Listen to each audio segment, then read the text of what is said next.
guys. So, nandito kami ngayon sa Louis Vuitton project namin. Louis Vuitton.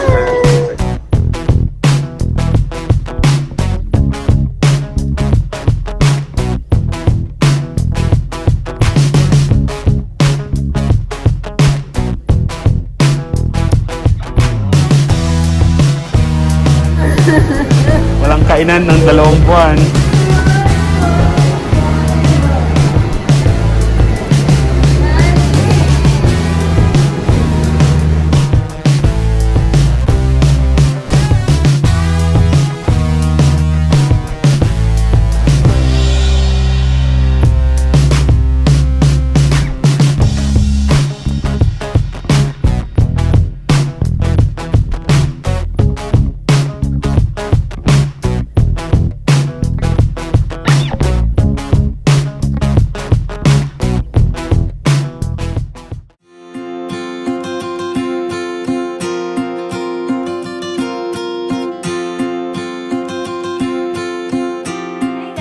So we're here again to do an unboxing of my second purchase of Louis Vuitton. Ta-da!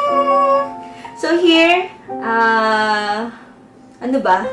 Bakit ba namin nabili tong Louis Vuitton na to? So we went to Marina Bay Sands last November 14 just to stroll around. And then, yun, nagtanong yung asawa ko, sabi niya, what do you want? Sabi ko, Louis Vuitton. Tapos, hindi ko naman alam na siseryosoy niya pala. So, we went to Louis Vuitton and then we had a deal. And then, he told me that we will buy the Louis Vuitton that you want if there is any stock. So, usually, this bag don't have stock in Louis Vuitton kasi masyado siyang in demand.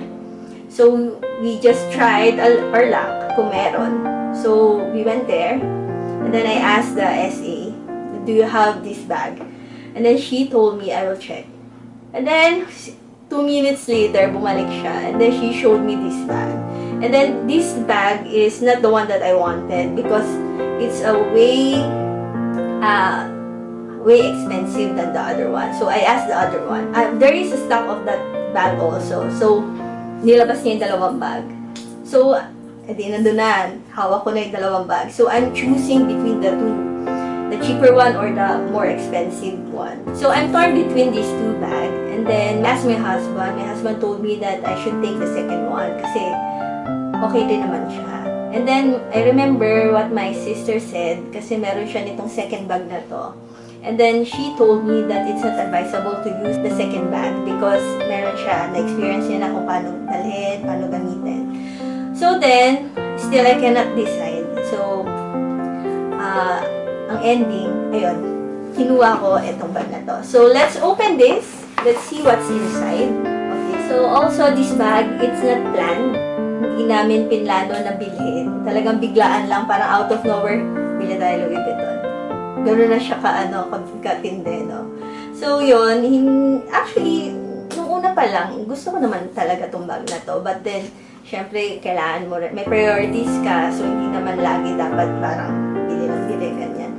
Then I don't know what happened to my husband that time. Bigla na lang sabi niya, uy, bili tayo Louis Vuitton. So ako naman parang, bili ba tayo? Ayaw ko rin naman. Pero at the back of my mind, gusto ko din. Kasi syempre, Louis Vuitton yun, diba? So, minsan ka lang oferan, minsan ka lang bilan.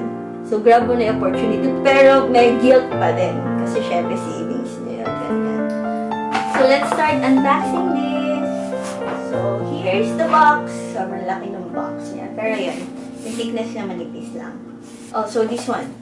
So, this one is the receipt. So, how it looks like. So, yun. So, ito yung business card ng SA ko. Then, the receipt. Then, let's start opening. I won't take out this kasi ayoko siyang masira. So, let's take out from here. And here. Okay, let's open. A bit difficult. Ta-da! So there, let's see this bag. So here's the dust bag. So there. See there! It's It's a pancake! So I've got the Speedy 25 Bandouliere in Damier Ebene canvas finish. So yun. So let's open it. So you open it like this. You need to pull it.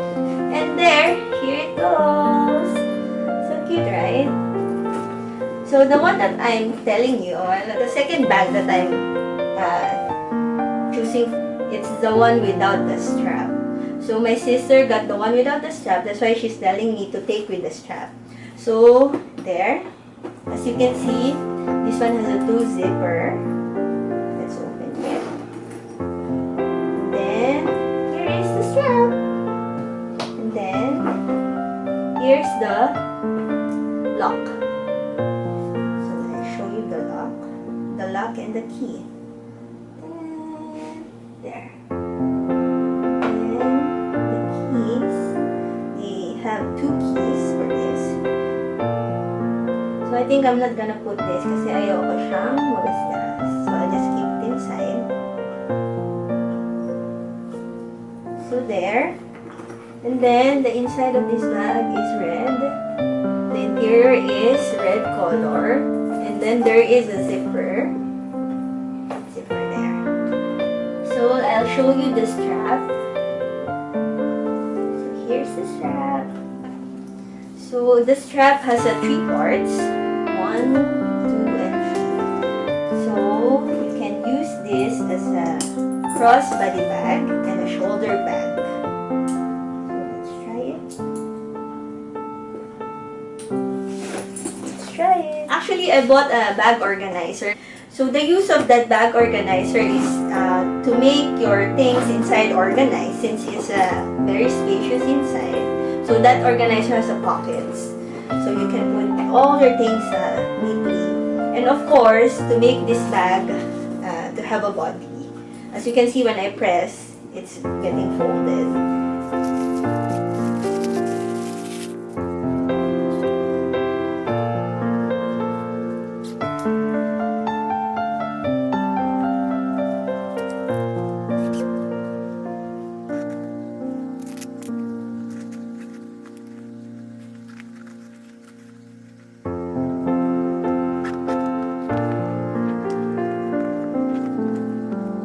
So that's it. So we try the crossbody bag. Let's try it. I think most of the time I'm gonna use this as a crossbody bag. There. Shoulder bag. So we need to take out the second part of the strap.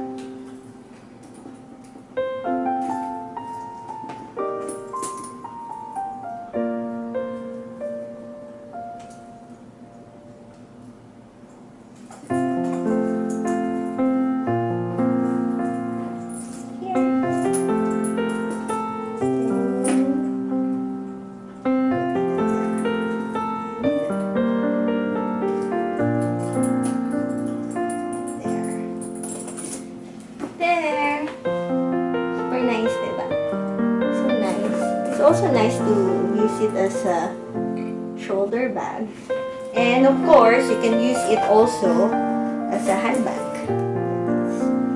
Lakas makasosyal. Yaman ka, girl. The reason why I chose this Speedy 25 because of course, as you can see, it's very spacious, and since we have a travel coming soon, so I think it's better to use a spacious bag just like this, because as you can see, I also have this Louis Vuitton Croisette, so it's a bit tight inside. So I think it's better to have a spacious bag. So there, you can use it for travels, and of course, you can use it everywhere then. Upon checking here I'm checking for the date stamp of the bag, so that I know when it was made and where it was made. But then, when I'm checking it, I cannot find. Usually, the date stamp is placed underneath this pocket, and then it's written here. But then, there's no date stamp. So I check online. is there any reason why? So I found out that Louis Vuitton stopped doing the date stamp. So what they're doing now is the microchip. So why they're doing this? So para mas stop yung paggawa nila ng mga fake na Louis Vuitton. So I googled it, and then I found out that there is an app that you can find the microchip. But you can only find the microchip, but you cannot see what's inside that microchip because it's only the Louis Vuitton SA who can see what's the details inside. The details inside of that microchip is only the date stamp and where it was made from upon checking to the Louis Vuitton SA. So there, I'll show you how we can see where is the microchip of this PD25. Let's try to find the microchip of this PD25 using an app. So I found out that this app can detect where is the microchip. So let's gonna use the NFC tools. So I'll just put down the link below of this microchip checker. So as mentioned a while ago, this checker cannot see what's inside of that microchip. So only Louis Vuitton staff can see what's inside using their application. So let's try. So here, so I'll show you. In order for us to see, we need to scan. You need to scan the bag. So it will vibrate if it founds the microchip. There. As you see, let's do it again. Read. Let's try to scan. There. So the microchip is placed somewhere here. So let's try the other side. So para naman makita natin mamaya may microchip pala lahat, diba? So let's try this side and let's see where is the microchip in this side. If there's any. So there's none. There's no microchip in this side. So let's turn again the back.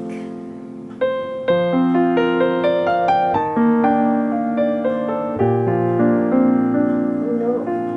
There. See? So it means this microchip is placed in this side. So it means still in that side of that pocket. Okay? So this means the microchip can lessen the fake ones. What I know, this microchip was started just this 2021. So there you go. This is my Speedy 25. The unboxing of other vloggers. They showing the 25 in this side, but this Naga don't have anymore. I think they also take out that part. So you cannot see the 25. But then, this one, they put the where it was made. So Louis Vuitton Paris.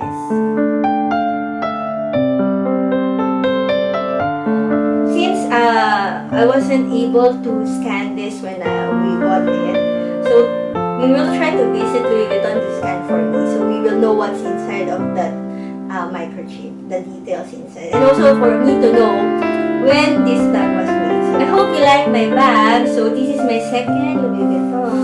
So nice. So I hope you like my unboxing video. So I'll make a comparison video for this Speedy 25 and this Louis Vuitton Croisette. So there. So these are my two bags. I hope you like my unboxing video of this Louis Vuitton Speedy 25 Bandouliere in Damier Ebene. So that's it, guys. If you like this video, please click the thumbs up button. And then also, if you haven't subscribed to our channel, please subscribe. And if you want to watch my unboxing video of this Louis Vuitton Croisette, I will put the link at the top so you can see. Thank you guys for watching this video and to more unboxing soon. Bye! Hello guys, so nandito kami ngayon sa Iron Orchard. So pupunta kami sa Louis Vuitton para itatry namin. So we're going there para mag-try kung pwede nilang i-scan tong bag ko. Kung ano yung makikita natin dun sa microchip na yun. If papayag sila. Pero if not, so sad, hindi natin makikita yung details. So yun, let's try our luck. I'll tell you later kung anong details nila. Bye-bye! Okay, okay.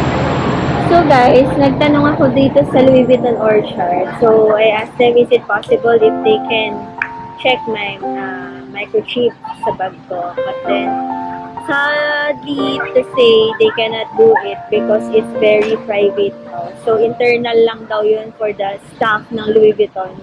And it's not meant to show to the customer. Even, for example, I buy it on the spot and then I found out that there's microchip. Even that time, they cannot do the scanning for me.